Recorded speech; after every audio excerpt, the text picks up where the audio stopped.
Wait. Hold on here. Is this the barbershop? Is this the barbershop? Yes, it is. It's the barbershop. Wait, I mean, we can't talk straight in the barbershop. Then where can we talk straight? We can't talk straight nowhere else. You know, this ain't nothing but healthy conversation. That's all. You gotta tell who's the park down. It ain't nobody exempt in the barbershop. You know that. Ain't nobody exempt. You can talk about whoever and whatever, whenever you want to in the barbershop. Why you gotta tell?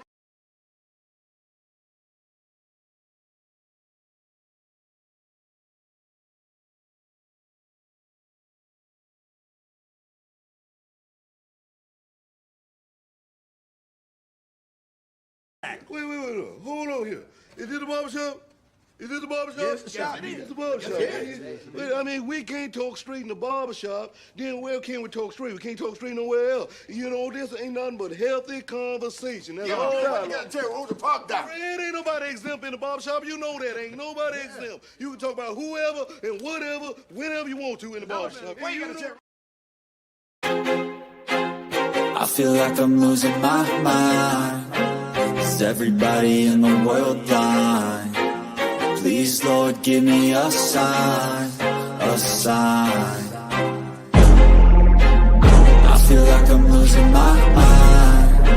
Is everybody in the world blind? Please, Lord, give me a sign, a sign. I wanna be the greatest. Everybody on the fake shit. I look around and feel like everybody is the fakest. I make this every day and I'm impatient, hoping one day I blow up from the basement. Statement, the top is so vacant. I don't hear shit that I think is amazing. Waiting for my day when I'm playing sold out shows for 1,000 faces. Hey, give me that crown, get in my way and to be put down. It ain't your place, all this my town. If I want that shit, then I'll get it right now. I'm losing it, the noose it fits, some losing shit, a stupid myth. You choose to live or choose to dip, you choose to fight or lose your grip and lose a gift. I feel like I'm losing my mind. Is everybody in the world blind? Please, Lord, give me a sign, a sign. I feel like I'm losing my mind. Is everybody in the world blind? Please, Lord, give me a sign, a sign. Yeah. There's no mercy in this world, just hunger-thirsty persons in different versions. Each new update, that shit worsens. Why?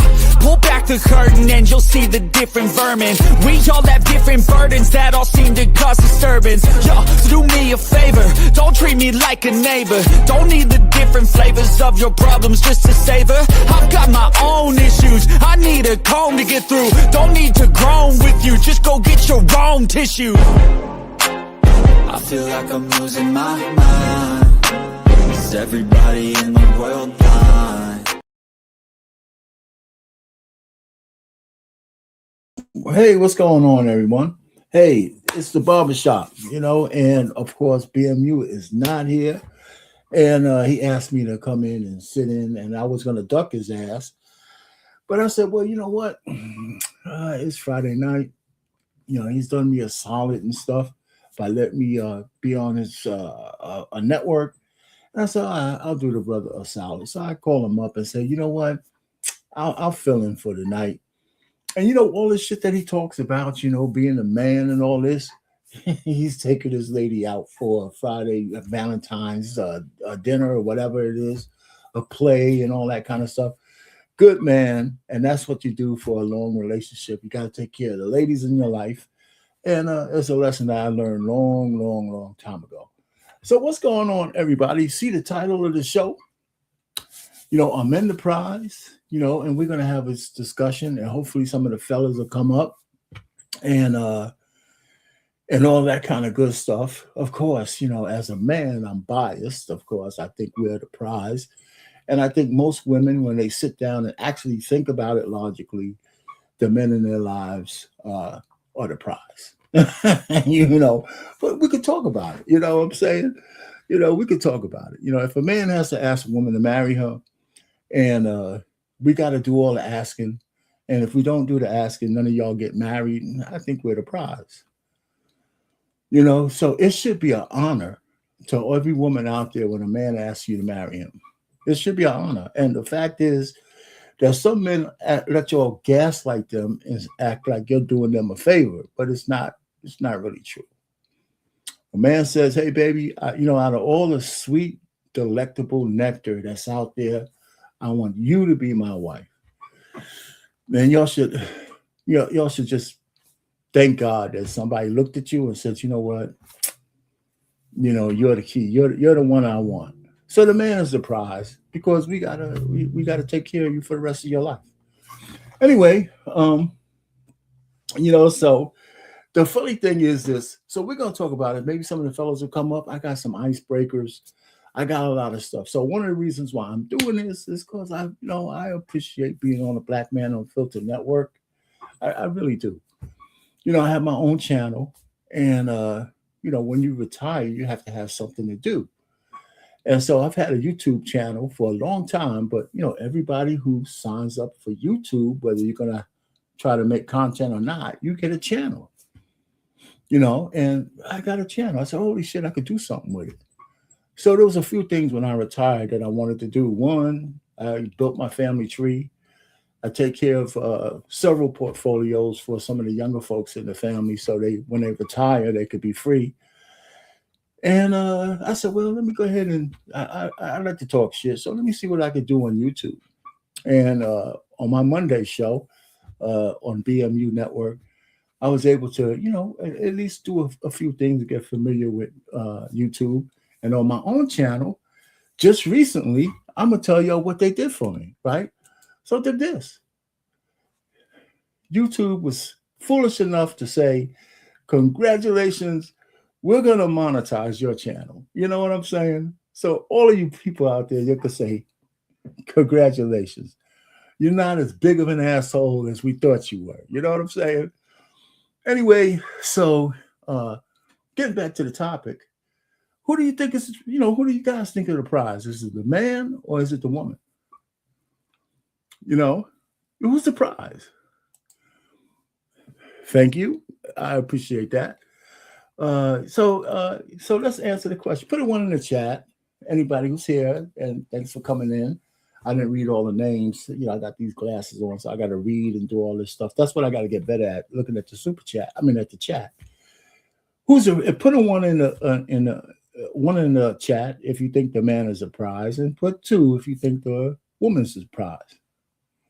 No. You can't hedge. You can't hedge. You can't hedge. You got to pick a side. You got to pick a struggle. Pick a side, man or a woman. Who, if you're married, or not. What do you think? Who's the prize?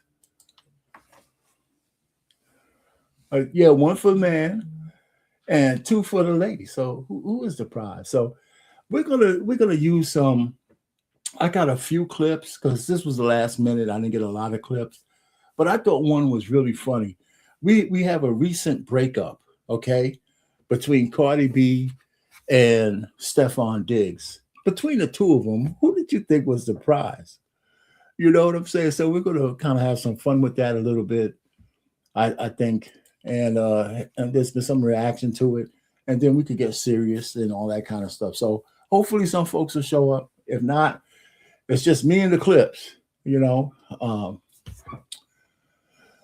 Let's see. So let's do a little icebreaker.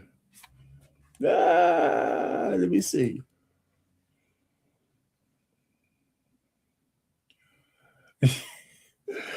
But Cardi B is down bad. She should have never opened herself up to that guy in the first place. And the guy has been as plain as simple that he's not going to be no woman's man at all.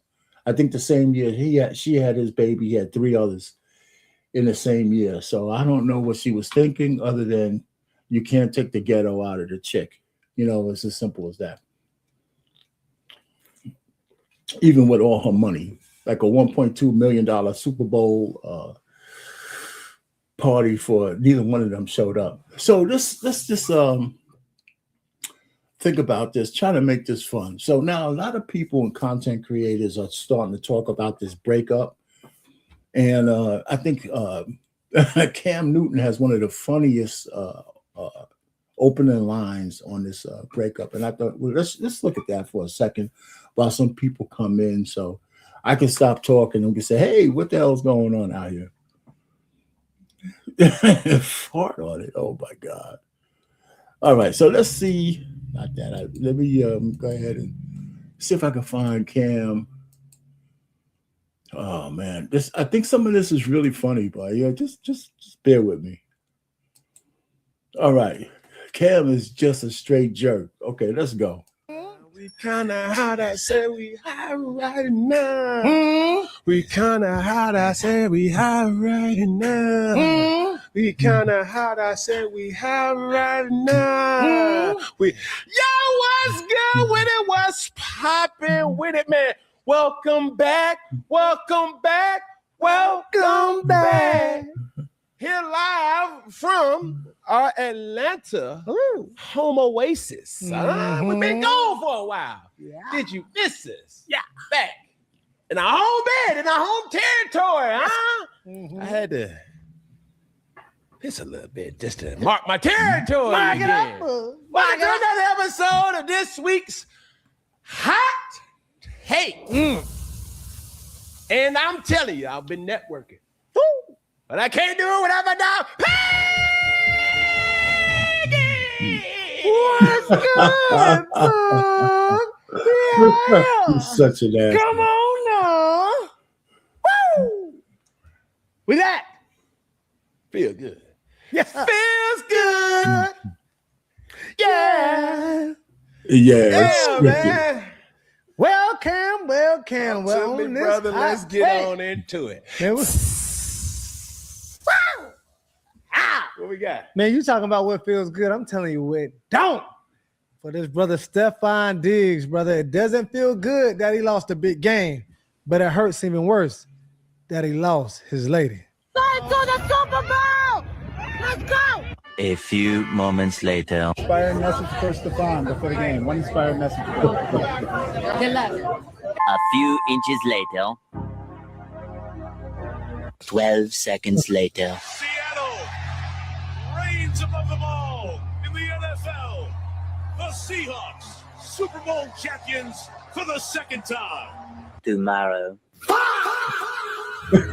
So, brother, there's been a lot of speculations about the parting of ways of Stephon Diggs and the Cardi B. They're split before Super Bowl. You know, they was tied at the hip. But then, you know, it don't seem that way, brother. It seems like she has went on to different territories, new territories. She already moved on, Peggy? I don't know if she moved on with another person, but as of right now, they're not together. You know, let me be mindful of my words, brother. Let me be mindful. But she's on to different horizons. All right. So he lost the big game and lost his main lady. Cam. First of all, the only way she was his main lady was in her own mind. The guy had 4 babies born that same year. How the hell is she his main lady? She had the most money, but she wasn't no main lady, right? She wasn't sitting in the stands with his family. His other bust down was, you know, so it was all a mirage in her head. She's still married. You know, here's the deal. You know, she's still married to Offset. And that baby actually belongs to Offset by law. It doesn't belong to Diggs. Could walk away and not be touched at all. You know, just check out the law, presumption of paternity. Dang. So in that case, who's the prize?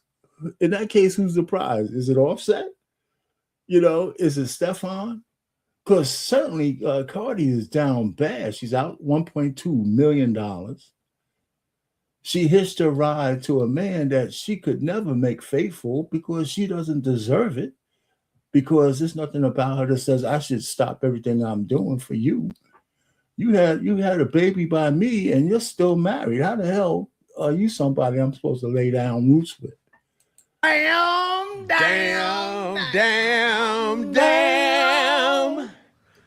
Peggy! I got a prize picks. Oh, okay. More or less. Mm-hmm. Did she get a text? Hey, big head. Hey, you been sharing got that text? That DM? DM? She ain't changed that number. She got it. Peggy, that flew over your head. Yeah, I know. Yeah, it's that old. That old. She want that old thing back. She want that heroin trash. She likes me. She means for me nightly. Come on. I bet somebody done hit her with that. Hey, big head. But this is the major question, though. What's up? What's the major key? Is this their first time breaking up? That's real. I don't think All right. So listen, you know what?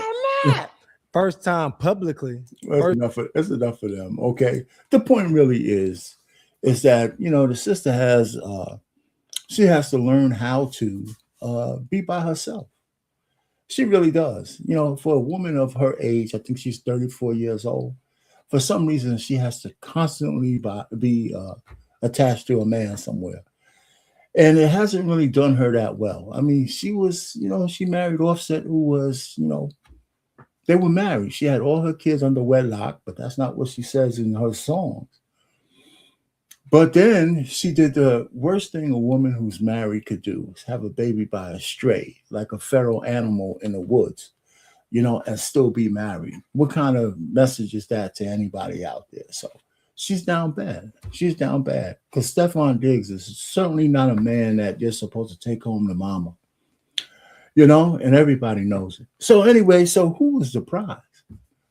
Who was the prize in that situation? It's a bad situation, but who's the prize? Clearly, she looked at Stephon as a prize. Clearly, you know, without question, she looked at him as a prize. Somebody she could get back at Offset with, somebody she thought was a step up from Offset, you know. And as bad as Offset was, and all the babies he might have on the outside, I think he has a few, he still married her to, you know, put all of his kids under wedlock, which puts him in a different category than most of the kids who are out there who are illegitimate. So anyway, so in this case, you know, do you guys agree or disagree? Was Stephon the prize or was Cardi B the prize because she has celebrity? Right? So I told you what I thought. And so we have these conversations in general. Who's the prize? You know, every woman out there who hasn't been smitten by feminism, and even if you have, and you let all your best years go by, and you're starting to say, well, my eggs are dried up. You know, I can't even make scrambled eggs with my eggs, what I have left and all that kind of stuff. A lot of these women on the internet talking about, you know, they can't find a good man. Or even if they had a good man, they can't recognize him if they see it. So I think the women themselves are telling the men out there, the smart young men who are starting to see that they're the prize, right? You know, you think you might try to charge them a nominal fee and sound like a prostitute. In order to take me out, you got to do my nails and my hair and all that kind of stuff. That don't make you the prize. It makes you a prostitute. You know, especially men are starting to say, if I got to do all this, I'm not going to respect you. I might do it because I got the money, you know, and I'm just looking for the box. I'm not going to love you after we do it. I'm going to go on to the next. So I'm just telling you, ladies out there, if you get a guy who's willing to put his life on the line for you, who's the prize? Who's the prize? You know? You got a box? Okay, you got the box, and so does every other woman. You know, so I don't know. You guys tell me. But anyway, so here, I got a couple of ladies talking about this, and like I said, I didn't prepare. This wasn't my show, but this is the Barbershop. And some of the men said they were going to come up. They may come up, they may not. You know, it's a Friday night. People might be doing stuff for their ladies. My wife is asleep.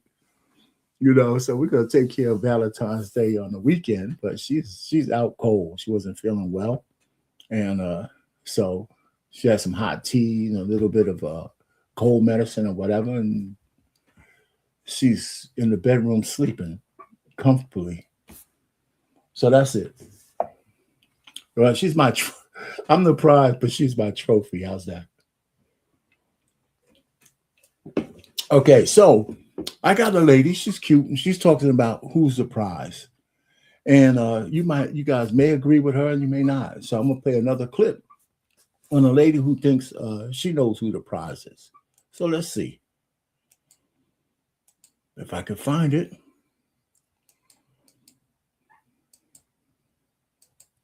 Where are you at, lady? All right, so let's do it this way.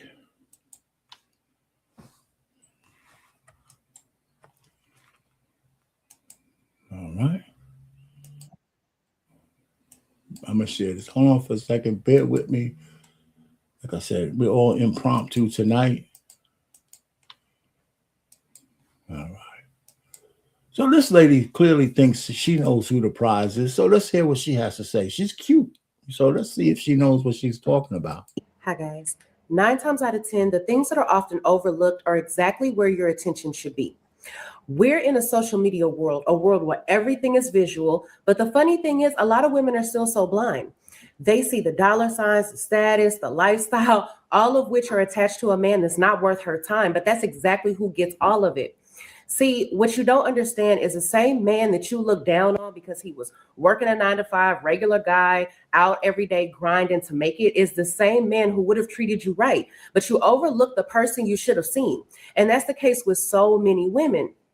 A person will show you who they truly are when you have nothing to offer them. When you have little to no benefit to offer is when you will see what a person is truly about and where your relationship stands. A lot of women neglect the beauty of dating a struggling man, but that's where the foundation of trust is built, the loyalty, the commitment, because he's not trying to win you over with any money because he doesn't have it. He's going to win you over with effort, consistency, and that comes with respect. See, you only value and respect something that you had to work hard to get. He understands the sweat, the long days, the living paycheck to paycheck, the goal setting, working overtime just to take you somewhere nice, etc. That's where 90% of the time the guy with wealth falls short. He has no respect for you. He didn't put in any effort with you. He didn't have to work to build a foundation with you. He simply bought you. To him, you're just another prize on the shelf, something to pull out when he wants to play with it and throw back when he's done. That's what most wealthy men do. They buy things because they can, not because they need it. Hell, sometimes not even because they want it. Just So JT, is she getting somewhere? How you doing, man? I'm doing well, bro. Can you hear me really good? Yeah, I hear you. What do you think? What do you think a little bit about what she's talking about? Okay, so and you can say whatever you want to say in opening remarks, but let's just hit her first. What do you think she's saying? Is she on to something? To be honest, bro, I wasn't even zoned in. I was just trying to get to the back here in the back. So let's back up a square because we could play the rest of her. You know, we got a little bit of time. Yeah. So what do you think about who's the prize, man? Are we talking about between the football player and the rapper? No. Just in general, men and women, husband and wife. Who's the prize? Oh, man. Yeah.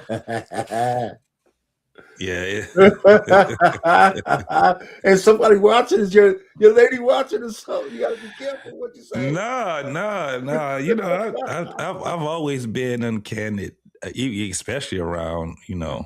No, I know, man. So what do you think? So off the cuff, what do you think, man?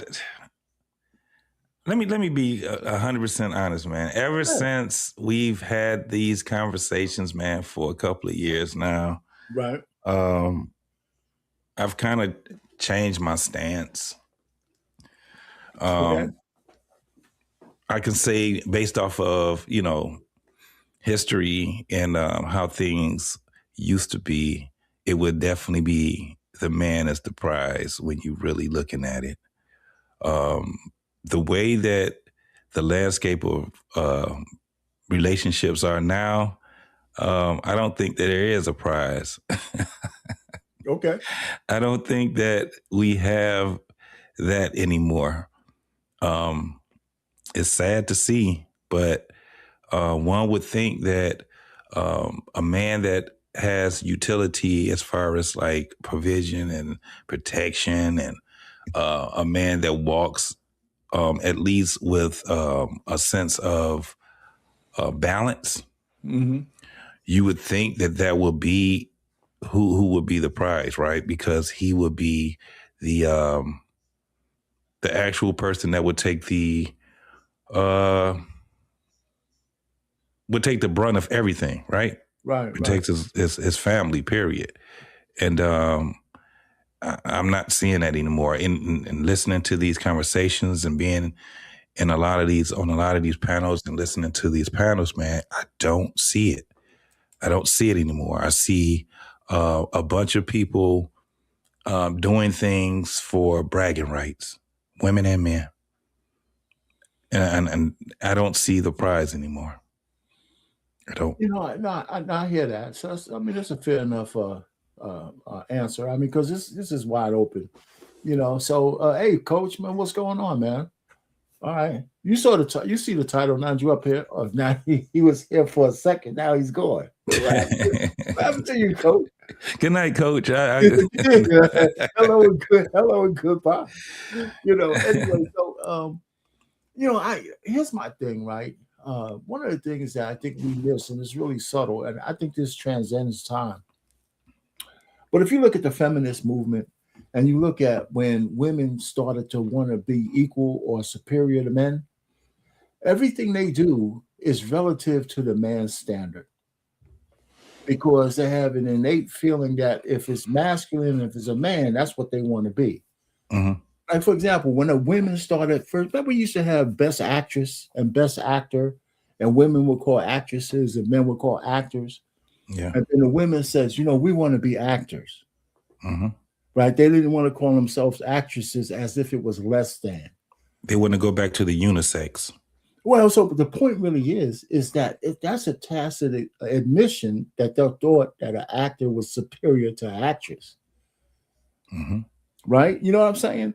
Yeah. And so it was a bastardization of, I think, the way we were structured as men and women, right? You had Adam, if you're a Christian, you believe in Adam, and the woman was the complementary piece that came from Adam. Mm-hmm. You know what I'm saying? Not more. And she came as a piece of him. She became a woman. And so my point really is that women, you know, their whole stick, the ones in the modern era, is how do they fare relative to men? Right? And that's where their problem is, right? Because it's how do we fare? How are we viewed relative to men? Mm-hmm. In the workplace, how is it relative to the men? Being a CEO, how is it relative to the men? Everything is how. So when you're in that kind of thing, it's kind of like telling people that you view men as the top to aspire to. Mm-hmm. You know what I'm saying? The ceiling. I get exactly what you're saying. And so we as men, we don't have to say that. Women say this shit all the time. So they look at us as the prize.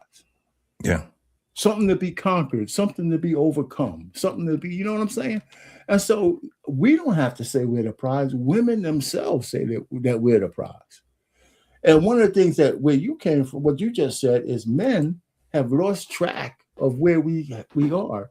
If you ask a woman to marry you, right, who's doing who a favor? Who's not a favor? Who is doing who an honor? Yeah.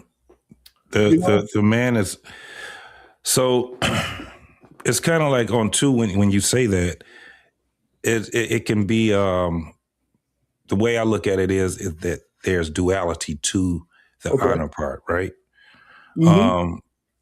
You know, it's her honor to bear his children, to go through the things that she have to go through.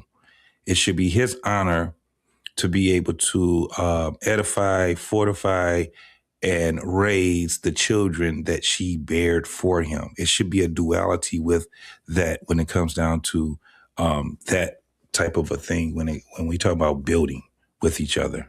Okay. Where I see we went short at is because it's not an honor anymore, right? It's it's kind of like with us, and if I'm not gonna say if, because what you just said was absolutely true. However, where we lose our way is the simple fact that we look at every woman the same way, right? Someone that I can just have sex with. Someone that I can, and it's not an honor type thing anymore, right? It's like, this is where we are at now. It's not a duality with it. We lost that because we don't look at we don't look at relationships, and we haven't looked at relationships the way that they are naturally supposed to be for a very long time. It's been like a slow burn when we actually look at this whole thing where, for instance, like what you was just saying, who's the prize, right? We can't even argue that anymore because men don't look at it that way. The funniest men. And when women try to be funny, they try to be funny. And how do they do it? In a masculine way. When it comes down to sports, they would do it based off of the masculine way on how they do sports, right? When it comes down to mostly anything that you look at in life, it is that the man is the one that sets the standard for whatever it is. However, it changed because we got men that have fell for the banana in the tailpipe. Yeah, no doubt. Why she can't do this because I do this? Like it's like men they fell for it. They're like, well, why is it's fair for her on this end, but it's not fair if I do this? So we're slowly losing it. It's kind of like having an argument with a woman, right? And the funniest thing is that's why I like panels, where a lot of men would sit back and say, "Don't fall for her, homie. She about to put you in the trick bag," right? Because when you're having conversation with women, we would think that they are not smart enough to have a conversation, an intelligent conversation. No, they just convey it a different way. That's why men now start to listen when they start to talk to women, and you will see it. A woman would say something to a man, and the rest of the dudes that actually follow what she was doing, they say, "Man, don't you follow that trick bag. She gonna get you fucked up in that trick bag." We done seen it so many times now. And they fall into it. I hear you. Hey, well, that's a point. Stick with that for a second. What's Hey, up, Tommy? What's going on, Tommy? What's up, Tommy? Hey, Coach, go ahead. Tommy, we'll get to you after this. Go ahead, Coach. No, salute to y'all, man. What's up, man? JD, what you got on the topic? What you got on the topic? Just in reference to the video, listen, man, and I heard what both of y'all sort of said, right? But to me, when I look back on when I started liking, my sisters, man, and I always been into sisters, man, and oh man, I've always believed that I was the prize, whether they told me or not. And what I mean by that for me is I didn't act arrogant, cocky. I just I always like to do stuff. You know what I'm saying? I used to pick the girl up, show I can run with on my back. You know what I'm saying? And take we go into a little date. I'll date you. You know what I'm saying? I walk in the park because I'm an outside guy. I don't want to be in the house. I like to be, especially when the weather's right. If I'm going to watch football. So hopefully if she want to watch football, cool. If not, you can go do your thing. But when the game is over and time is played, when I call, come see me. You know what I'm saying? Come see me. You got 48 hours, man. That's how I used to think because I had sisters. So I learned the game early. But as far as like how and what I'm but I also look at my wife as the prize. I looked at girls, women I dated like, cool, you cool. I wouldn't go, you know what I'm saying, go the extra mile. I like a woman to do personal things for me. You ain't got to take me out nowhere unless we outside at a picnic, concert. You ain't got to do all the extravagant stuff for me. Just cook me a good meal every once in a while. You know what I'm saying? Make sure I'm topped off during the week so I can get back to you on the weekend. Because I wasn't going to live with no woman. And when we get together, we can have conversations about real life. You know what I'm saying? But I'm going to make sure I'm going to protect you if we outside. If I say, let's go, let's go.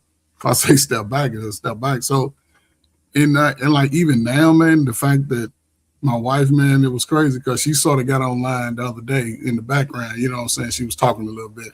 Okay. And I just let her talk, you know what I'm saying? Because, sometimes a lot of people do. Was that on your channel? No, it wasn't on my channel. I was on another channel. But, but I understand the game of YouTube, right? You know what I'm saying? Because I know some niggas can't never see it. They ain't never experience it. So they like ours. But it was cool, though. I had, but I think when you get into those, and I say for marriage, because when I was dating, most dudes couldn't have did what I did when I was dating. But they got old. They got old from me. Like, man, this ain't even fun no more. And when I stopped wasting time and start focusing on the type of woman that I realized could help me, then it just all fell into place. And I like, and I say something. When I first got married, my wife used to send me pictures, and my wife has always been, I like them slim thick, you know, slim, little nice little, yeah. I got big hands, so long my big hand. Long as my big hands is good. But what I'm saying is, she used to send me pics like, look at this right here. I'm like, who is it? Because she knew, like, nigga, I know you gonna look. I like the way you look. You like the way I look. And I know you gonna look at this other women out there. And she ain't never made a big deal of it. You know what I'm saying? So once she did that, all that pride and ego I had, like, man, I just let that shit go. And I understand. So before we let Tommy go, right? Because I can go with, you know, that you're both surprised to each other in the way that y'all deal with each other, like me and my wife. So, but would you say you're her champion? Yeah, because I asked her that about 2 months ago. Like, ain't you glad I made you an honest woman? She said, "Yeah, I sure am." You know the old school way. Honest hey, woman. Tommy, what's going on, man? What you got, man? So my new channel is Clear Capital TV. That was me who you were saying I was hedging, even though two dudes then came up here and said the exact same thing I said, and you said the same thing I said, because the trophy is that's a prize. you. Okay, that was you. I hear you. Clear Channel TV. I'm gonna go ahead and Hey, subscribe. put your to link. that. Put your link in the. Put your link in the back, and I'll pin it to the. It's the same what I had before. I chat. just changed the name of it, but I'm trying to do the financial thing. I'm not doing a relationship thing. But Hey, somebody probably wants some of that, man. They probably need some of that knowledge. I'll shoot it to you. I'm still working on because I'm doing pre-record, so I'm still working on it. But I'll shoot it to you. Okay, no doubt. But no, go ahead. I think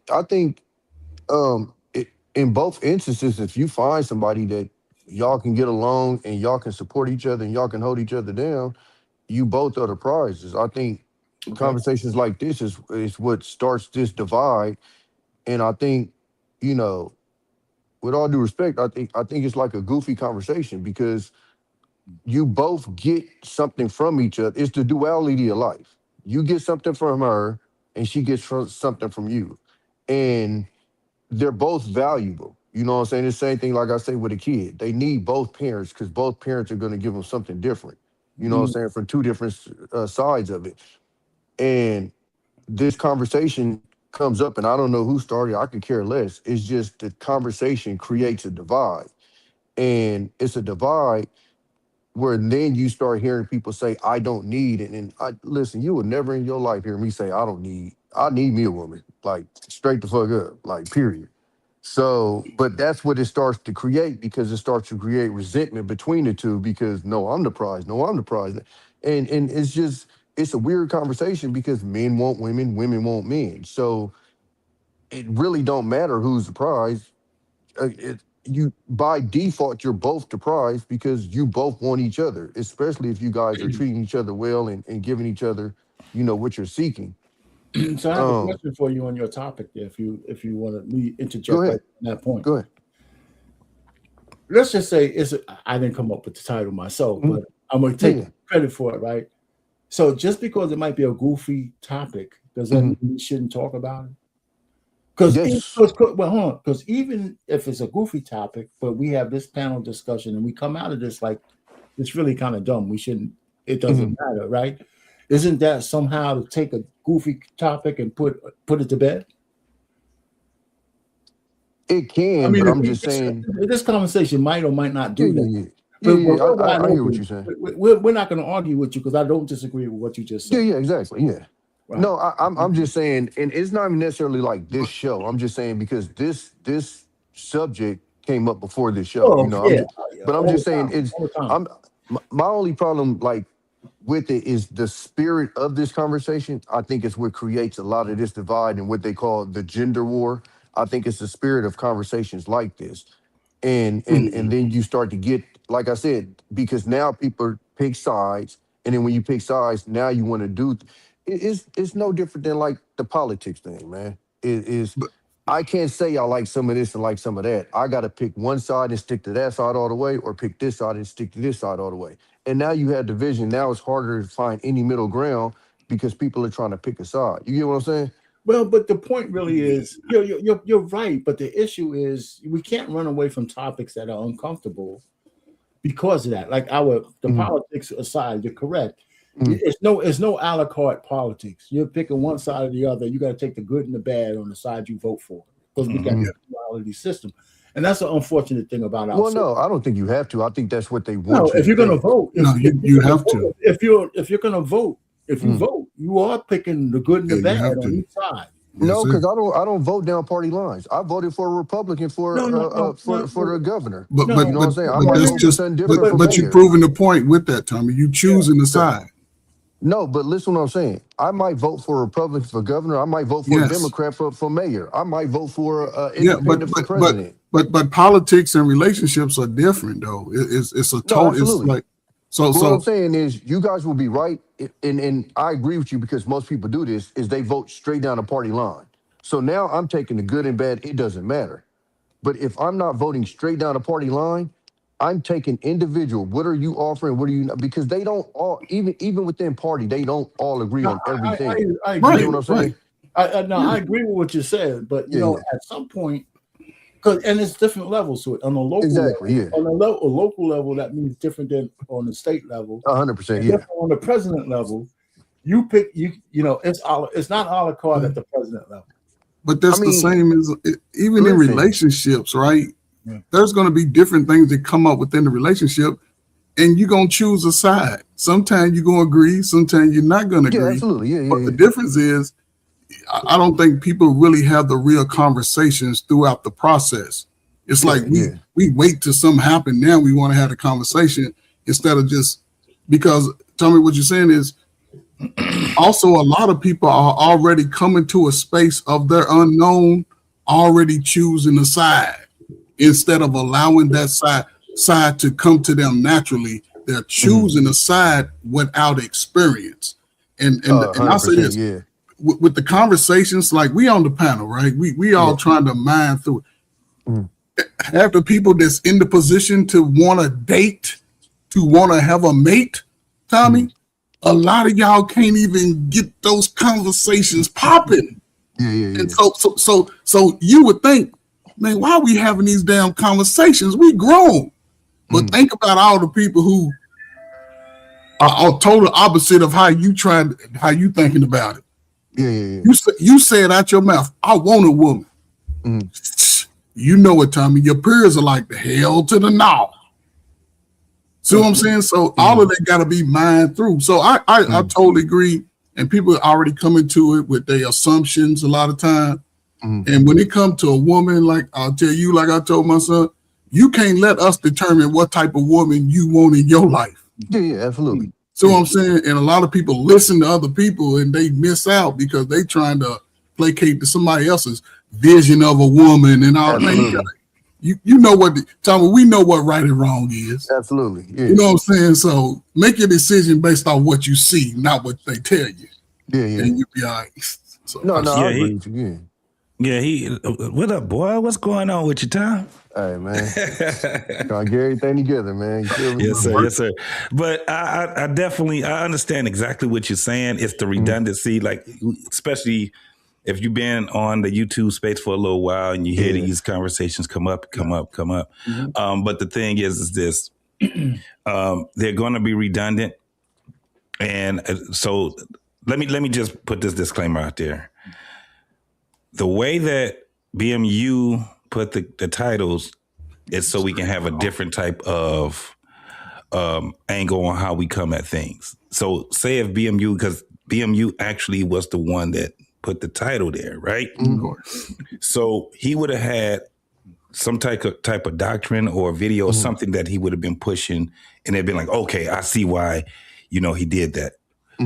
But impromptu, this is what we doing, right? So we coming at it in a different way. Our pain is he's pushing it a certain other way, right? But when you hear the younger folks talking, it's you think redundancy is on this YouTube that's crazy. Listen to how they talk. They still don't have a base on how, and I'm talking about the young women and the young men. They don't even have a foundation on what they can do to communicate with each other. So when they do talk about relationships, they're talking about stupid ass shit like who's the prize, the girl, or the woman, or the man, right? And they just argue, right? And they're back and what we're trying to do is at some point when they get older or even when they're younger, they're going to start seeing a lot of these videos and shit. And then they're going to be looking like, damn, these motherfuckers are already talking about it. We just keep going like this. Every day there's another 18-year-old, 16-year-old, whatever, right? And they start talking about relationships. What happens is that they talk about the same shit that we was talking about in the 80s. And it's even more so now because they're not connected to us. They don't give a fuck about what we talking about. They do not pry on our conversations that we having on these old ass podcasts. They don't. So what happens is they tend to stay within themselves and they don't understand that they keep reinventing the wheel. It's redundancy, right? And it's because of the nature. You know, that's where it comes down to. They don't have that whole thing where like we used to be prying. We'd see what our old folks was doing. They dancing. This is how men get women. Certain colognes we wear, the way that we dress, the cars that we buy. We was getting that from the older generation. Yeah. These generations ain't doing that. They just coming up amongst each other and they coming up with these bullshit ass things that they do. That's why it looks so strange to us as old folks. No, a 35-year-old is old as hell to a 21-year-old. Like they be like, you old. They'll call a 35-year-old an OG. Yes, 15 years. 35-year-olds ain't never been OGs. Never. Yes, they had. Coach, go ahead, Coach. I wanted to ask Tommy this question just because of the subject, Tommy. So, would you consider yourself a prize to a whoop? I mean, I carry myself that way. Yes or no? Would you be a prize, type of nigga? Like, are you a prize, Tommy? Yes. Say it, Tommy. Say it. Say it. No, say it. Yeah, I carry. I need you to say yes because JT was over. I used to be a prize. Now I'm over here. But I ain't you said gotta that. understand though. I know you you gotta understand. I'm an elite type nigga. I'm 6'4". I look good. I make a certain amount of money. Like I'm an elite type nigga. You feel me? And then, like I said, where I'm from, we top it a certain way. You feel what I'm saying? So. You see, I'm just saying, Tommy, it's for the audience, Tommy. It ain't for, it's for the audience, bro. Let's teach the young G's to be the prize, is what I'm saying. But this is what I'm saying, though, nigga. But this is what I'm saying.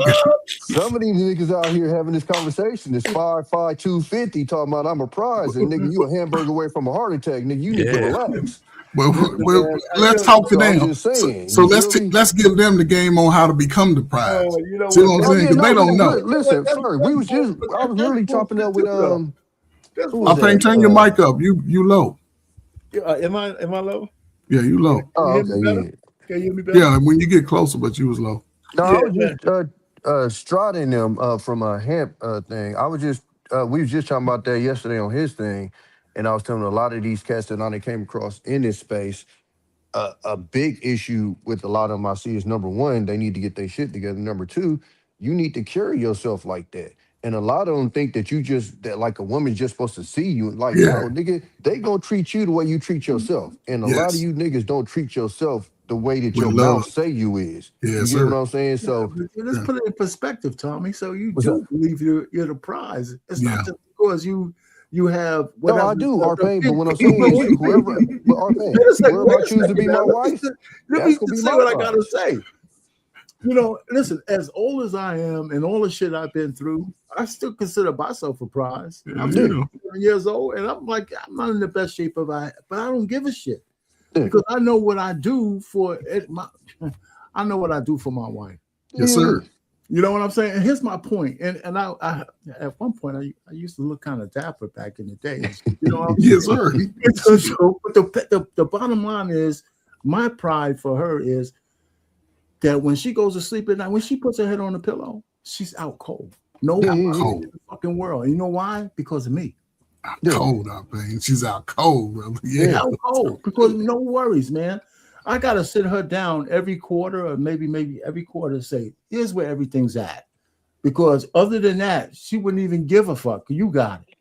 But if something happens to me, she's gonna be scrambling. So I gotta say, I just gotta keep reinforcing it. Yeah, this where the chicken at. I got you. Yeah, you know, so and she keeps looking at me with those eyes of a 26-year-old. Mm-hmm. Still in love. She's still in love with our pain. As I look now, man, I don't know why she ain't running for the hills. But the bottom line is, but so yeah, for these panels, I agree that maybe we shouldn't have these conversations. Who's really the prize? But every man in a good relationship knows what he does for his woman. Mm-hmm. Period. And it's always more than what we expect her to do for us. No, for sure. Right? But hey, you know what I'm saying? Hey, Arpain, but I'm gonna tell you like this. Pop your shit out, Pain. The hell with I these was on hand panel, right? Pop your shit. And this was impromptu. I'm just on hand panel. Okay. BM come from behind me, drop me a plate. Smothered pork chops, rice. You should have seen the niggas. Oh, y'all thought I was lying, nigga? Yeah. This regular shit. Right. You know what I'm saying? And Right. and the way that they reacted showed me, okay, that's a prize. You get what I'm saying? Yeah. And like you said, what you do is probably not going to amount to what I do. Because if I stop doing what I do, we're homeless. Everything shuts down. You get what I'm saying? But if you don't do what you do, I'm not getting that nutrition. You feel me? My kids ain't getting taken care of a certain way. So that's why I said the whole, you feel me? We both prizes. You feel me? Both have utility. We both absolutely. have utility. Yeah, I mean, As we break it down, yes, Tommy, because you're going to provide for that woman that is, you know what I'm saying? So, but when we step out on our own square, goddamn it, I'm the prize. Oh, hey, listen, I'm always positive. You feel me? It's definitely a duality to that whole thing because they just have their different. It's like they're just different on different levels, right? For instance, a man, you would be judged by other men based off of the content of the woman that you have on your arm. For sure, niggas would if a motherfucker see that you got a woman, she's not attractive in no way. Like, it doesn't matter if she's overweight. It doesn't matter if she's like a 4 in looks and stuff like that. Men are looking at how she carry herself because you can't see all the other shit. Yep. And I done seen some cats, bro. I done seen some dudes. I done had some friends and family members, and that had women, overweight women, right? And the more you get to see them together and the more you see her, you be like, oh shit, I already know why he with her. You know what I'm saying? Yeah. You already know what it is. It's the way she carry herself. It's the way that she had her house together. It's the way that they talk to each other. You know what I'm saying? And it's the same thing with the dude. That's why when a dude is at a point where you be like, this nigga don't wear no type of, when it come down to gear or nothing, this motherfucker wear them same work boots. He got them same pants. He got 2 pairs of jeans, and he got them damn dad motherfucking shoes, right? But when you see what he drive, you be like, oh shit, this motherfucker got some real shit right here. It don't even have to be a brand new fucking car. But when you see a man, he got a 1500, you know what I'm saying, Ram, you already know how much that motherfucker is. You see when that motherfucker, you know what I'm saying? When you see what the money he put in his house, you see this nigga got some real shit. You go look at that nigga hot water tank. He got a 70-gallon. You get what I'm saying? The nigga's crib is so immaculate. You be like, God damn. The roof, look, them shingles on them roofs, they ain't falling off that motherfucker, dog. They look really good. When you see where he puts his money at and you see where she put her money at, it's a duality with it. And when you really see it, now this is the craziest thing, Arpain, and we at the age of this. Look at the content of their kids now. Look at how the kids going through life. When it comes down to it, they gonna do what they do, right? But when you got them focused, you can tell kids that are focused, that turns into adults, that are focused adults, you can just see it. You can see where they're going. And they can be partying. They do with young people like we did when we was, but they don't go too damn far out there. Yeah. No, you start seeing that. You say, okay, that's them up. Even when you hear young adults talk, they'll tell you how they was raised, don't they? Nah, I was raised this way. My mama didn't care. She wasn't playing with that bullshit. My father, he was always right there. You can hear it. No, they tell you, they give you your report card. Hey, Tommy, how old are your kids, man? You got children, right? Tommy? You look like he's working right now. He's working right now. Yeah, he told me he working. Yeah, he's doing something. Hey, so yeah, man, you're right though, JT. I mean, it's true. But here's the funny part about all that, right? We all have adult children, right? Mm-hmm. We may see the messages that we give those young adults, their peers more than likely don't get. We see they don't get those type of messages at all. No, that's true. Right. Because y'all can, like JT said, the results of what your children have done and will continue to do will leapfrog probably pretty much us a lot in a sense when our 20s and going into their 30s, because they coming out a little more balanced, a little more focused, you know what I'm saying, a little more intuitive, innovative.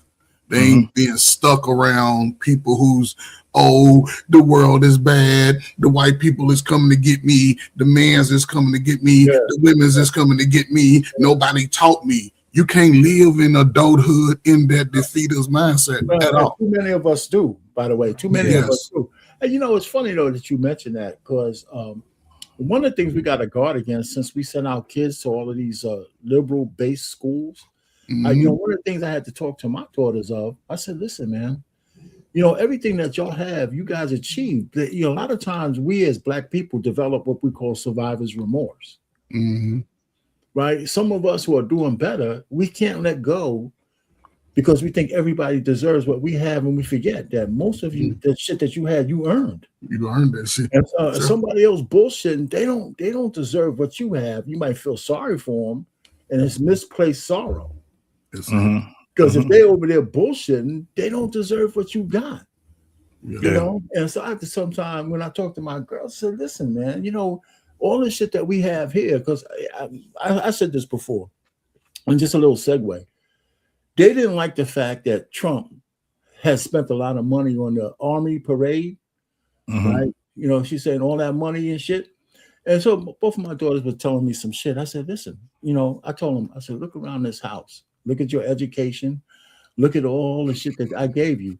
You know where that came from? The fucking paycheck that I got from the Department of the Army. Yeah. Every fucking thing you guys have is because I work for the Department of the Army. And paid the checks, got you through school and all this. So if the president has a parade for the Army, you should be out saluting that shit. Did he have the parade? Did he have the parade? I don't think he had the parade, did he? No, he had that first thing where they were coming down. Was not the when he just showed the arms. Yeah, I like that. I think that we should do that more often. But the point I was trying to make is, you get trapped in some bullshit. But this is a segue from this show. I said, listen, I just want to let you know that everything that you have is because I worked for these fucking guys for 38 years. Yeah, salute, man. That's in the United States. So we lose sight of that. So that's just a segue. In the United States, the highest honor you can do for your country is to serve it, right? So the thing is that, and that's patriotism. And if we lose the patriotism, you want to see a nation crumble. Do that. Well, yeah. I mean, you know what? That's a whole nother do that. Show. That's a whole nother show we could talk about. Yeah, you really don't want to get into that shit. So everything you just said, JT, is full of shit. We could talk about maybe on my Monday show, because we're getting close. And as far as Black people are, I'm telling you that we can reap the benefits of the United States, because as Black Americans, this fucking country belongs to us as much as anybody else. Yeah, for sure. And we got receipts. Yeah, we got receipts. We got receipts. Yeah, receipts. So that's why that's a whole. I don't even want to go down there. Let's go back. Let's go back to this. Let's go back on track. Do it on the Monday show, I pay, man, because we the prize up here, man. We all the prize up here, man. This is a superfluous conversation and shit about who's the prize. Let's go back there. Right. Hey, listen, I got a video. You guys know Sister Reva? Oh man, that's my girl, bro. Yeah, I love that's my girl, bro. Yeah. A couple of years ago, she put out a video on who's the prize. And let's just take a listen to what she had to say. It's not that long. We'll chop it up. Genuinely mean it, and let me tell I'm still listening, man. Let me get off camera right quick. If a man has dated women before you that are not bad, not getting money, not having their way, flat out, he's just not going to know what to do with you, and he's B, going to be used to dealing with the type of women who are just happy to be there, happy to sit down, happy to shut up, happy to accept the bare minimum because they really can't do nothing. They don't even realize that as a woman, you are always surprised. They're just happy to be in this man's presence. They feel lucky. It's hard being a man's first bad B, because he really just don't know what to do with you. He won't know what to do with you. He won't know how to do all of the simple things that it takes to uphold having a real bad BITC as his woman. You got to pay attention. God, let me say something. I'm just going to say this for the record before I go on and play the video again and we're going to talk about it. I just want to let all women know the fact that you're the woman does not make you the prize. Okay. Let me break it down a little further. Because you have a kitty cat does not make you the prize. Because you are female does not make you the prize. There's a lot of women out there who may be a woman. They may personally feel themselves like they are the prize, but they're not. There's a lot of women out there who are not a treasure. Having you is not a flex.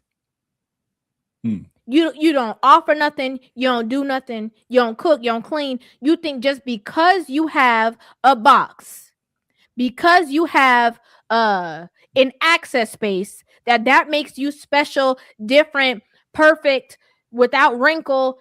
You can't do no wrong. You are it. You are God's gift to mankind. Just want to let you know that's not true. A lot of y'all dusty, broke down, dusty, trifling. All right, let me just stop for a second. Okay, any thoughts before she goes any further? Yeah, she's spitting. Say what? You never seen her before? No, I never seen her. Yeah, she's yeah, she's been around. I like Rivers TV, man. She pretty open minded, man. She speaks. What's her name? River TV. RIVAH TV. Okay, yeah, and I might have came across it, but no. She done cut her hair though. She done cut her hair. But this was 3 years ago. She's been around for a while. I'll paint this one, man. I'm gonna tell you, man. The one thing I hate is a white girl that thinks she's black. I hate them type, man. She remind me of a white Kim Kardashian type. She got tattoos all up her arm, and she's not a bad bitch. Kim K ain't even got tattoos. But what I'm saying is, Kim K is ugly. They all ugly, but they try to get that sister twang in them, and this shit don't work. I don't know about Kim K. You gotta relax. They get ran through, but these type of women get ran through, and dudes be. No, I'm just saying. But dudes be paying big money. Took a little step too far, but I'm just saying, dude. but see what I'm saying? Tommy fell right into it. He seen that light skin. Coach, listen. Coach. The moment you refer to yourself as bad bitch, I don't give a fuck how bad you is. You out. You feel what I'm saying? So it ain't like the beauty gonna get me. I'm just saying when you said she ugly, I'm like, whoa. I mean, yeah, but see, that's my lens. Look. That's my 4-eye lens. When I look at that, I'm like, you average. She's it's average. nighttime. You got on sunglasses, so you might. I know, but these are prescriptions for the computer. These are prescriptions. Look, Tommy.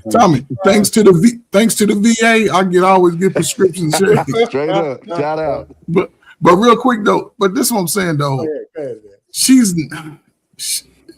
I hate these type of girls, man. Yeah, no. And I can tell that she's new to. Some dude probably took her out with a nice car. Mm-hmm. She probably work a little job, thinks she making a little money, but she ain't with the best dudes though. Nah, because she's saying that she's picking the lower class dude because he get with me now. He got no. You already ran through. These type of girls be already ran through. So now shut up. So here's the funny. Go ahead, Tom. The funny part about what she said was the simple things. I guarantee you, it ain't motherfucking nothing simple about her. I guarantee she's a headache. I guarantee you she ain't a pleasure to come home to. No. I guarantee you that nigga's at the door taking a deep breath before you go into the house to her. Like it ain't nothing. It's nothing about her that looks pleasant unless you're doing what she says and what she wants. So There yeah, you go. she can kick rocks with all that. I got one for all of you guys though, and here's what now we got this ambiguous looking woman up here. But one thing that I would say is that a lot of sports athletes look at these ambiguous looking women as a prize, and they always get fucked in the ass because of it. I'm so sick of that shit, R-Penny. I just seen a video of it was 2 football players put her to a club and nothing but these walked out the van. I was like, you stupid niggas would never fucking learn. No. Self-hate, man. And they put everything on the line. They get these ladies they give them babies, and they go to California to get residency. They they'll marry them with no prenup. They'll do all kinds of stupid shit. I mean, I said, come on, man. And you know what? I hate to say it. It's always these dark-skinned motherfuckers. Hey, I'm glad you said it, R-Pain, because I'm glad you said it, man. Hold up. I thank you, R-Pain, man. Thank you, brother. Because I was going to say that. I'm glad you said it, man. We already know Coach Ferg is I'm glad. I'm glad. But see, I'm glad R-Pain was truthful about it, because when you look at the actual numbers, yeah, he 100% right. Man, and we could go down the list. And you know what? It's really crazy because I've always been like a nondescript guy, and the light-skinned women always came after me. Yeah, they like chocolate too. They like chocolate too. So how do you get caught out there? How do you get caught out there? Light-skinned women, because the dark. I had a couple of chocolate chips. They were few and far between because they all wanted light motherfuckers like you, right, Ferg? That was few and far between my light skin. The light-skinned chicks, man, they were. I mean, God, they come up and touch me and all that kind of shit. I say, so I mean, I was like understood that my only superpower was I don't believe that light-skinned women like chocolate, but I would never have gotten caught out like these rich guys, man. They're crazy. Yeah, but don't make no excuse for him, JT. I am not about to be a spokesperson for these goofy ass niggas out here. That's not what's about to happen. So this is the thing, and maybe, and I've never seen it the way that a lot of dudes see it. I mean, I got a brother, man, and he like light skinned chicks, and he devalued dark skinned women. Like, mess with them, but as far as like, you know how dudes, they will describe a woman and they will add in that she's light skinned or she's caramel color and all this crazy. I ain't never been that dude. Man, a beautiful woman is a beautiful woman, dog. Yes, sir. But my whole thing is what brings me close to them is not because of their aesthetics. What brings me close to them is how they carry themselves. That shit is it's dope as fuck. Because that's what will get me. Not because she got a fat ass and some big ass titties. That's not what's gonna get me. It's how she finesses, right? She could be the worst type of fucking woman ever when it comes down to it. But if she put her best foot forward, she might can get a nigga like myself, at least to get in there, you know what I'm saying, to lay down with her. But as far as like the aesthetics, wait, JT, you gotta do it. She a finesse. Listen, not the old me. I'm an old grumpy nigga now, so it's too late now. But the young nigga, the young JT. Hold on, JT. If she presented herself as this sweet, she ain't not the innocent. I ain't never found any woman to be innocent, but she just can be sweet and she's a sweetheart. Remember, Coach, what I tell you about the hoes? There's a lot of hoes that are sweethearts, right? Them hoes be sweethearts, nigga. I had to make a song out of that one, man. The hoes can be sweet, dog. This is how they used to get niggas. The attitudes that they got right now is what's fucked up now. And I'm like, why y'all niggas falling for this shit? At least let her put her best foot forward. They be leading with bullshit, bro. So JT, based off what you said and based off the title, are you the prize compared in the market that you are in right now? Yes. Okay. I am. I just want to hear you say I it. said I didn't see. I just said I don't see any of these. When I'm talking about these niggas wearing Uggs. these new niggas. Walking around with pajamas on and Crocs. That's them niggas is what I'm talking about now. I ain't talking about.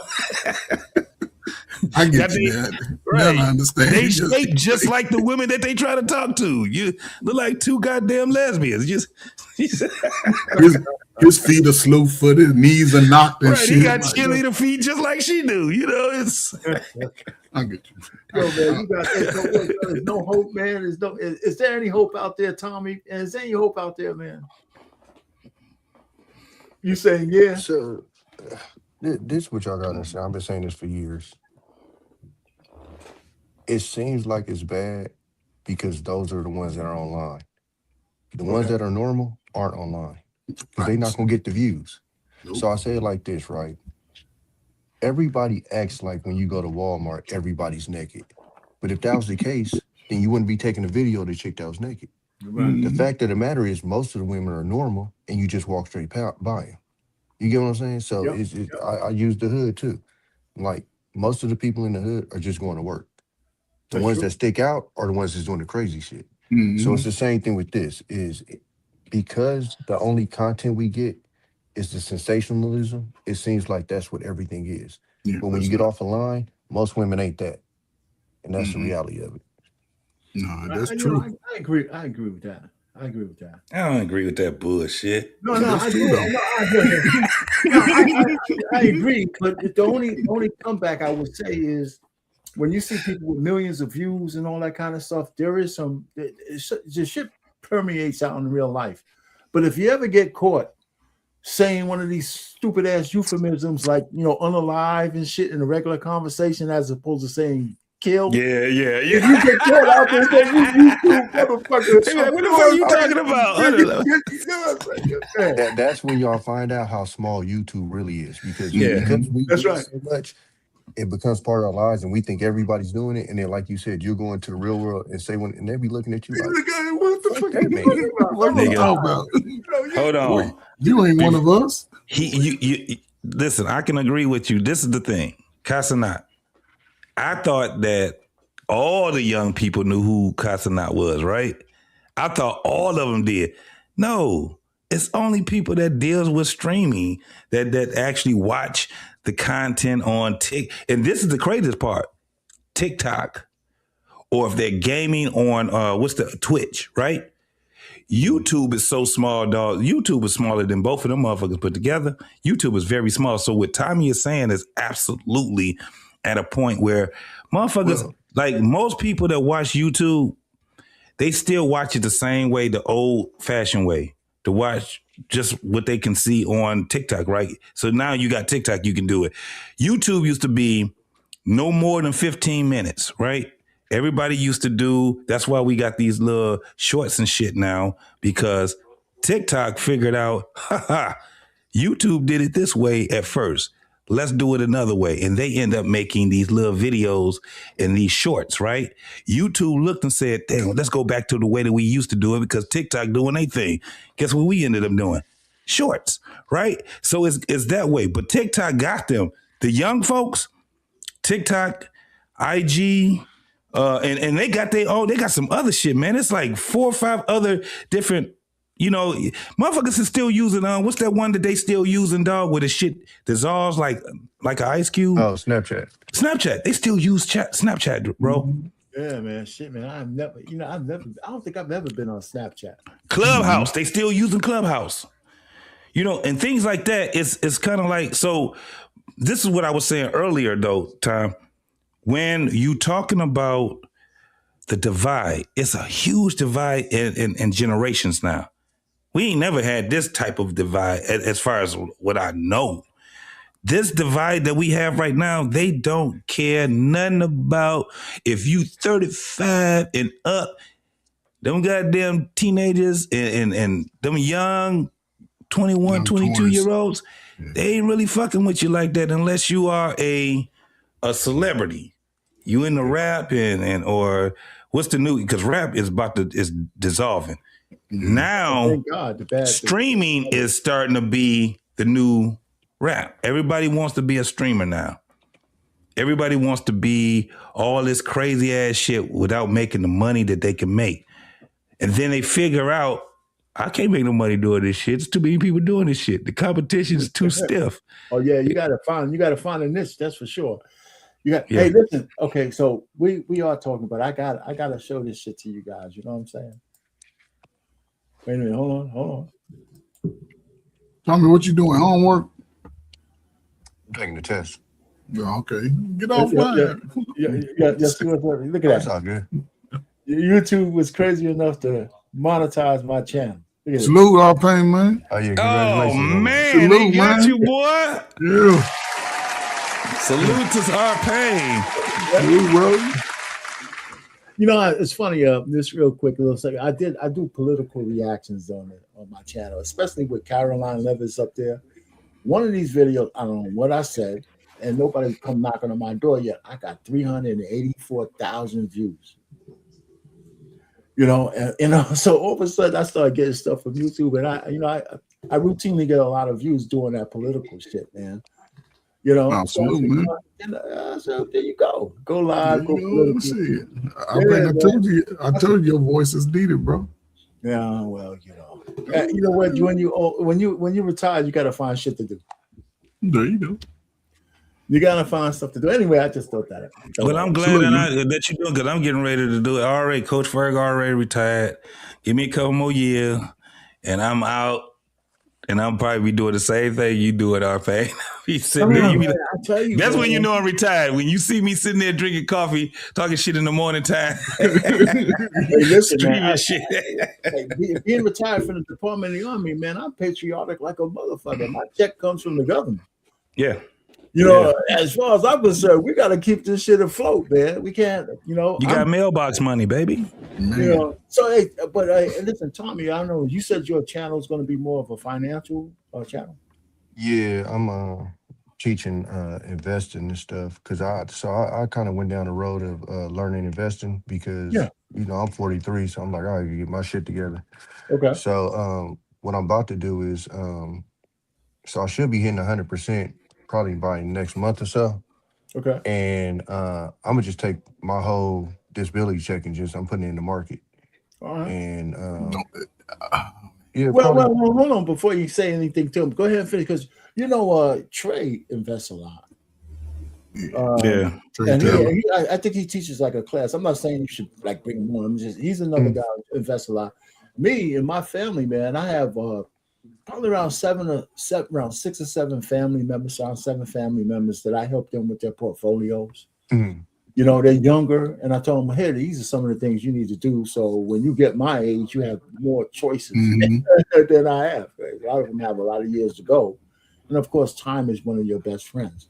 You know, so this is good. We need more content like that. Well, my biggest thing is trying to explain to people the difference between investing and trading. Most people think trading is investing. And so when I see these idiots posting up this chart every fucking week, I'm like, you're not fucking investing because you shouldn't give a fuck about the chart if you're actually investing.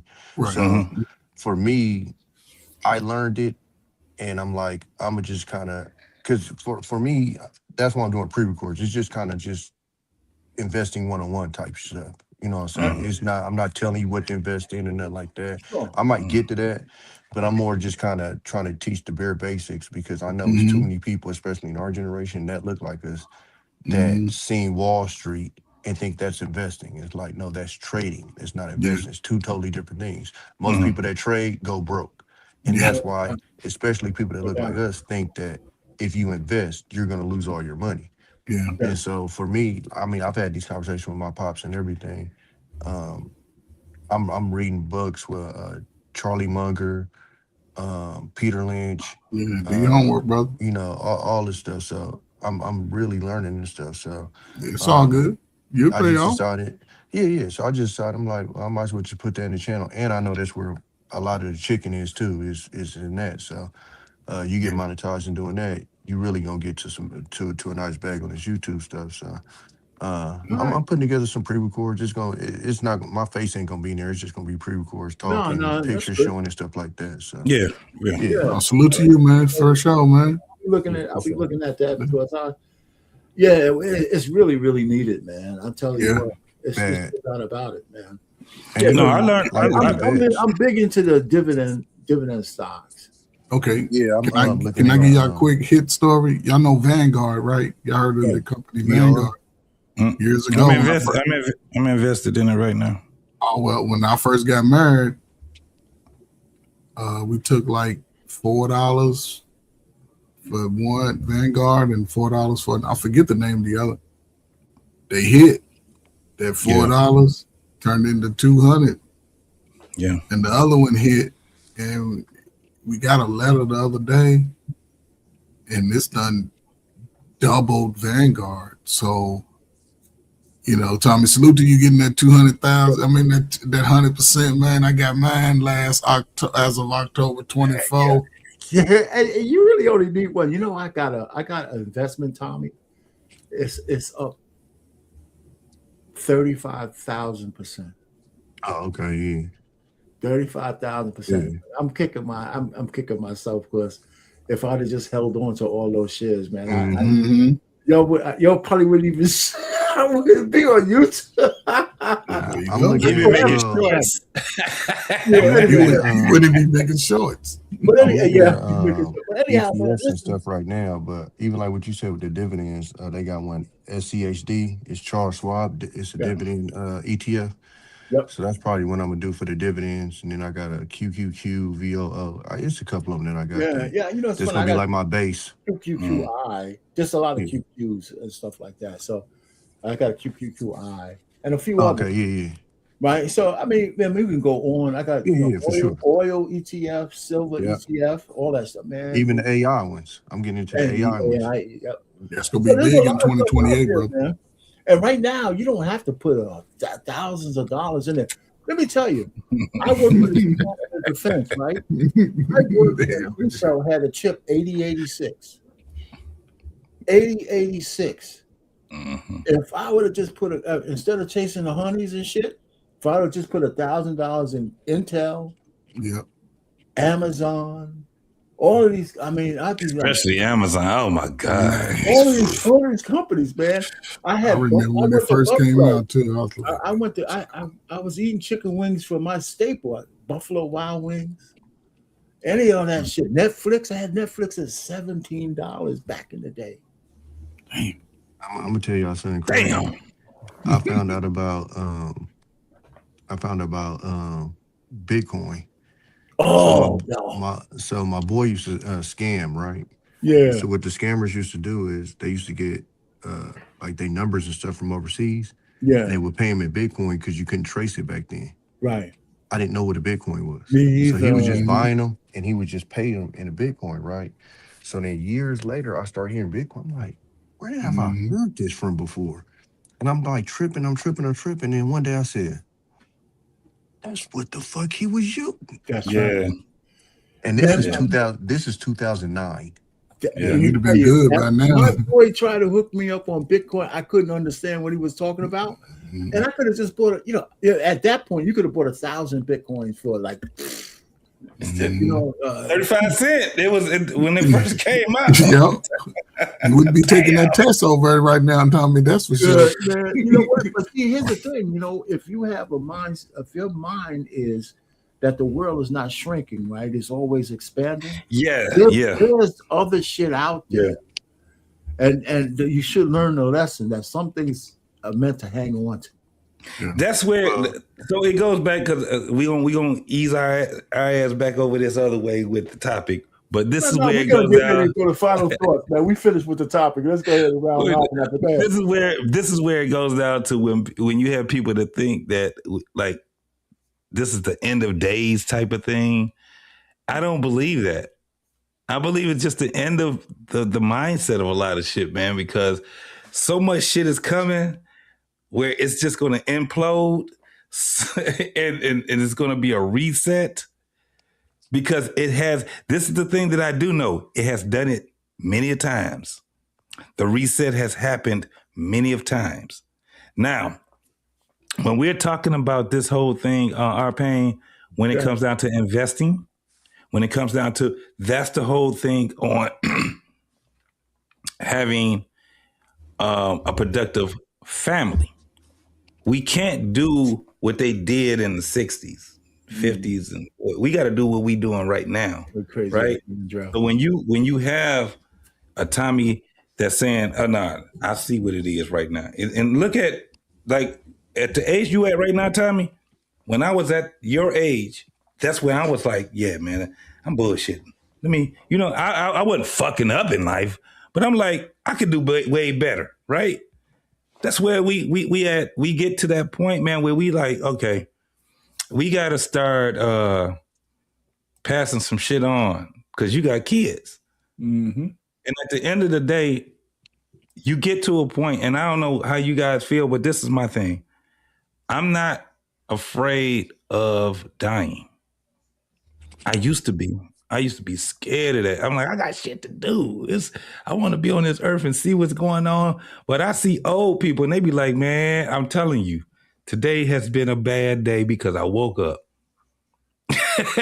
They be like, fuck this world.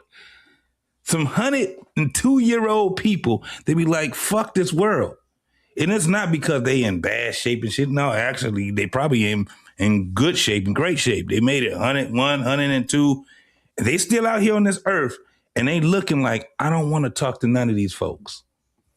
I understood why old people at some point end up being just disgruntled. We think that they just being angry because they're old. No, because they see how the world has changed to a point where people are fucking stupid. You dumb. When you can hear a person that sit back and said, I lived through Jim Crow, and I didn't think that we was going to devolve into this shit right here, man, that shit should have you thinking. They're like, man, it was fucked up back then. It's even fucked up now.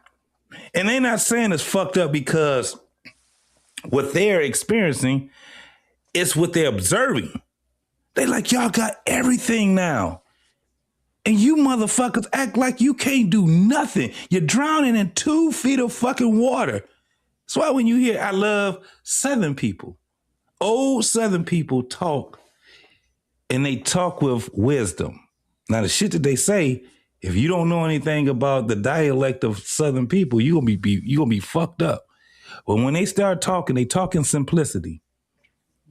And they tell you, this shit is fucked up right now. And not because the world is fucked, it's because of the mindset of the people that's living in the world is fucked up.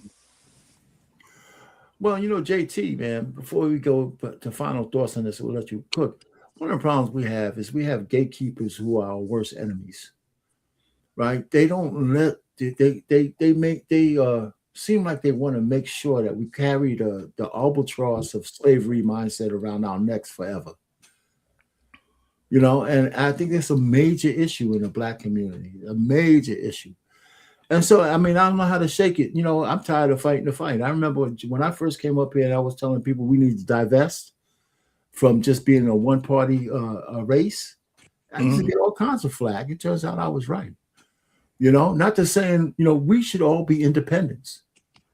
We should all be independent thinkers, period.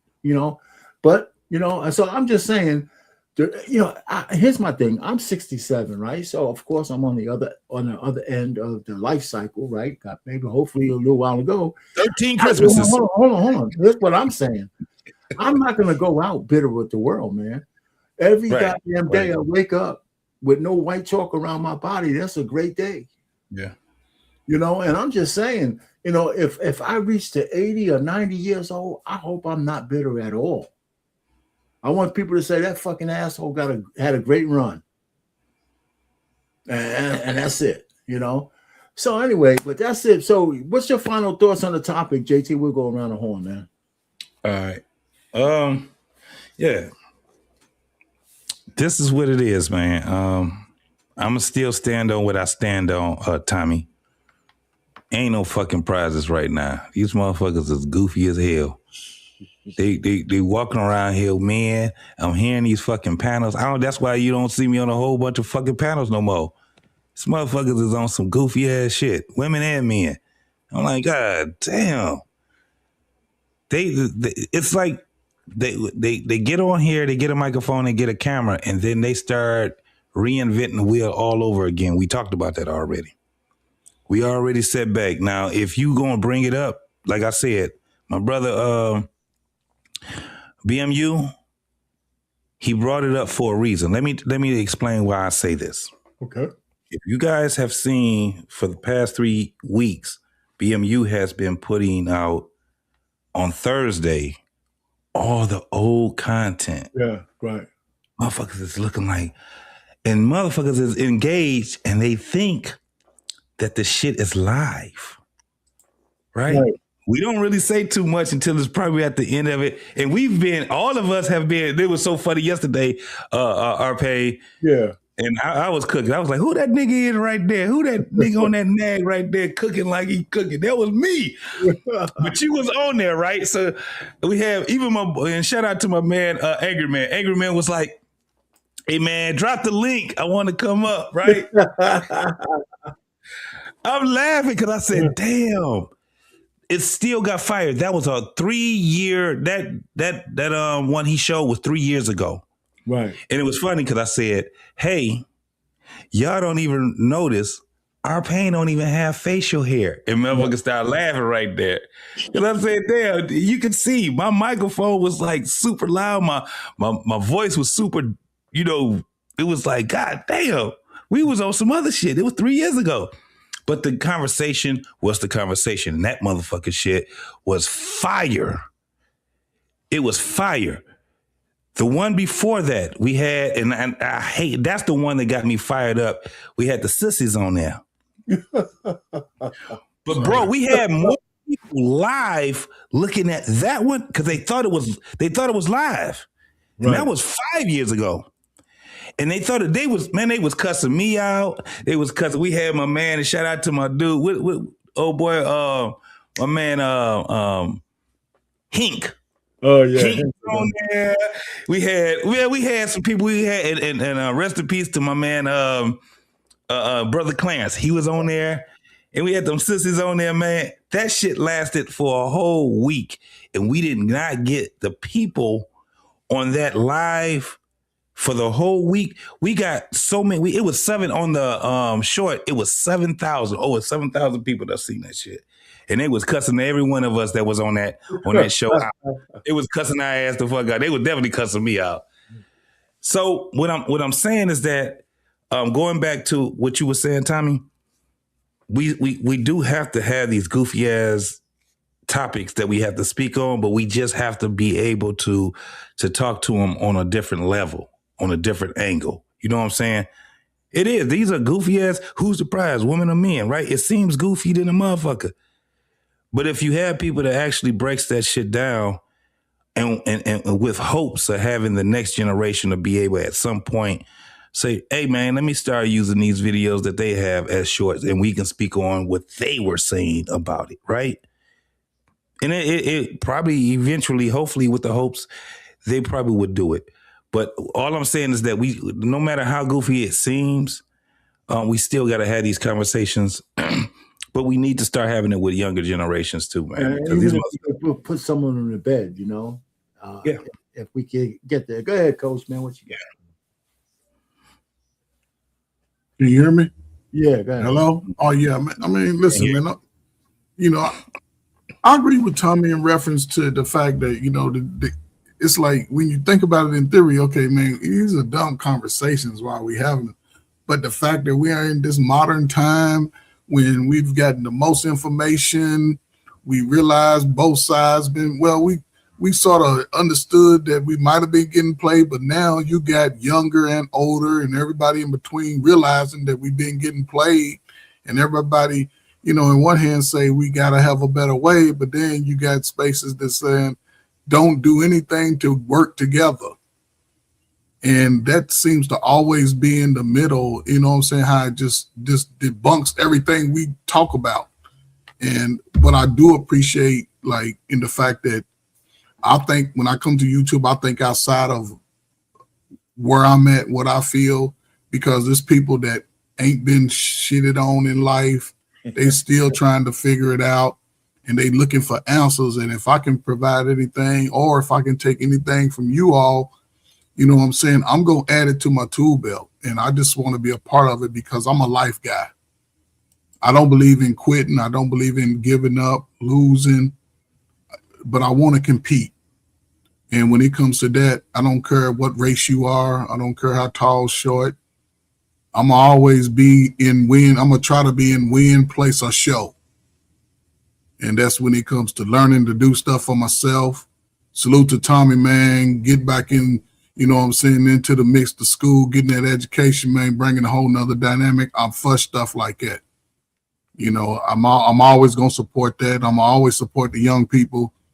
And hopefully somebody, I will give it an age under 25, man, just scroll up on these little lives we done did over the last few years, man, and get some nuggets and change their life for the better a lot sooner than we did. You know, they can get past playing the games and think about real life and jump ahead when it comes to finances. You know what I'm saying? Working on your physical fitness, working on your mental stability, because the world is challenging. However, that's why you're here. God placed you. He pulled your ticket so you can face those challenges head on. So salute to y'all, man. Go ahead, Tommy. What's going on, man? Thanks, Coach.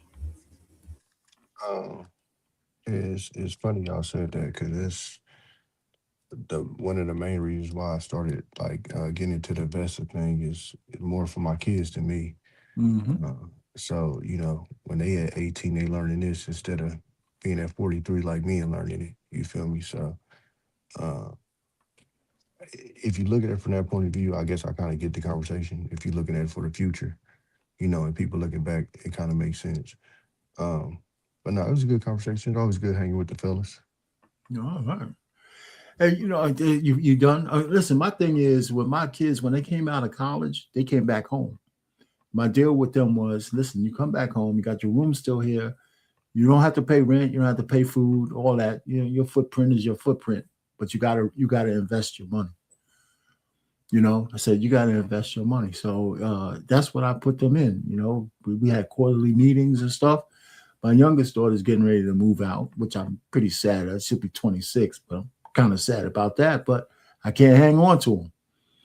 You know, my oldest stayed here a little longer, but no debt and shit like that.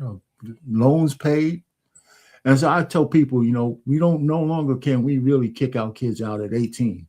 Go out there. If they ain't married, if they're not moving on, bring their ass back home. You know, and just make a deal with them. You know, especially if you have a great relationship. Come back home. You got your room. The only thing they had to do is still put up with your rules, but you treat them like adults, though. You know, you know, boy or girl. And I only have girls, but none of y'all are fucking in my house. Okay. Yep. Nobody's getting no ass in my house but me. All right. So we get that one straight. I'm with you, brother. You know what I'm saying? But anyhow, man, like I said, man, this is a good conversation. Thanks for guys coming up, man. I say, you know, to everybody, you know, seize the moment. Let me say one thing, bro. That damn Coach Ferg, that brother Rockstar. That nigga look like your little brother, dog. Probably is, you a rock star. I said, y'all talk, y'all got the same dialect. Both of y'all yellow as hell. I said, ain't this a bit? I super chatted that shit in Hamps shit one time, bro. I said that motherfucker like a little Coach. You said that shit. I missed that. I missed that. And look, you only missed it by minutes because you came up on the panel, and I'm looking at you, and I'm looking at him. I said that shit is wild as hell, man. And y'all converse with each other. I said, man, this is like two niggas talking to each other. Salute to the light skins, man. We win forever, man. Hey, I just celebrated my birthday on Super Bowl. Happy birthday, brother. Happy birthday. Me and my wife going grocery shopping for Valentine's Day. There you go. You know what I'm saying? She say I'm cheap. Get you some lobster tails. You know the funny thing is, you know how much shit that BMU talks about being a simp and all Yeah, that? he out here simping like a mine. I call him up because he wanted me to fill in for him. I call him up. I said, well, what's happening? How come you couldn't do it? Well, I'm on the road with my wife. I'm taking her to like a play or some shit like that.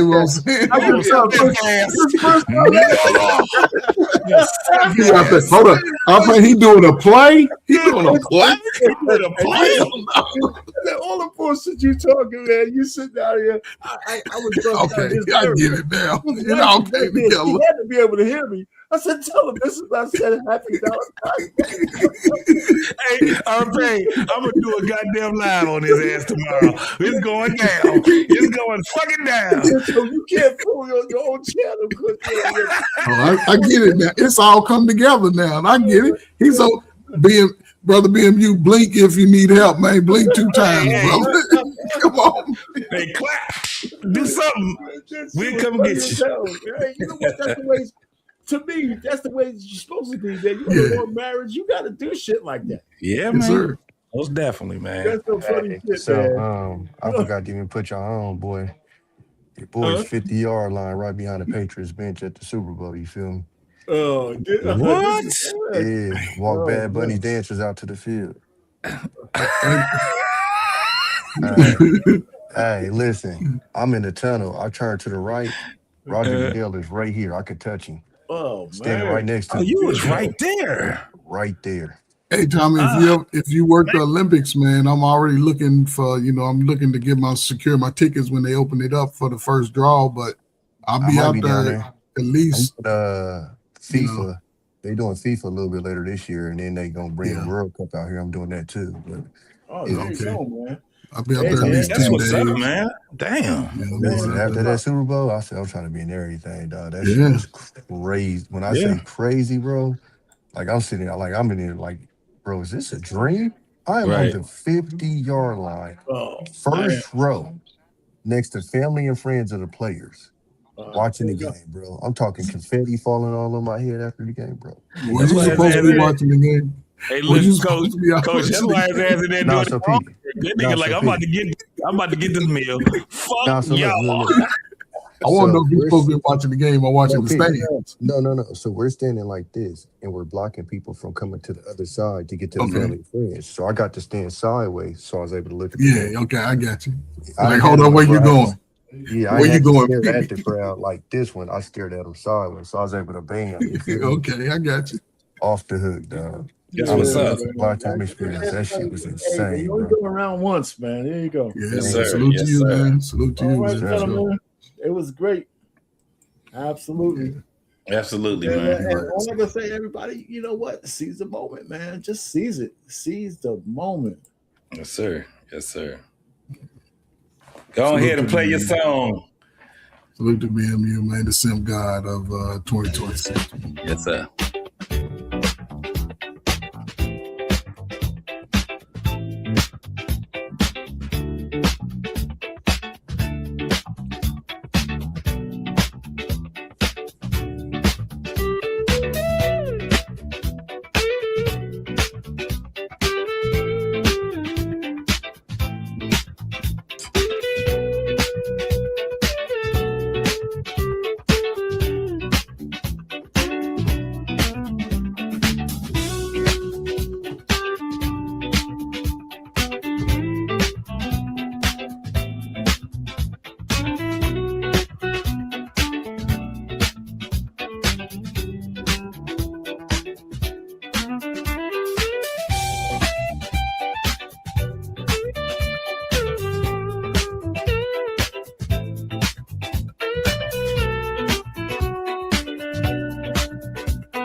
right, man. All right, my man. Hey, I holler back at you, brother. right on, brother. Yeah. Chest thumping, boom like a baseline pound. King Kong stepping, make the whole earth bow. Banana clip bars, peel the truth, spit it raw. Silverback stature, no cap in my jaw. Swinging through the jungle vines like a mic cord. Fists like anvils, leave the ground floored. Coconut crack, that's a hard head dude. Wisdom in my eyes, but the knuckles stay cruel. King of the jungle, the crown fits snug. Beat on my chest, watch the whole world shrug. From the treetops down to the mud, gorillas the name and I'm royal blood. Bamboo feast, teeth sharp as a blade. Roots run deep, can't chop this shade. Treehouse throne, I'm the jungle's mayor. Banish hyenas, they don't breathe my air. Rumble in the canopy, thunder in the sky. Alpha move silent, don't need no alibi. Chest like a drum, it command respect. Banana Republic and my squad's die.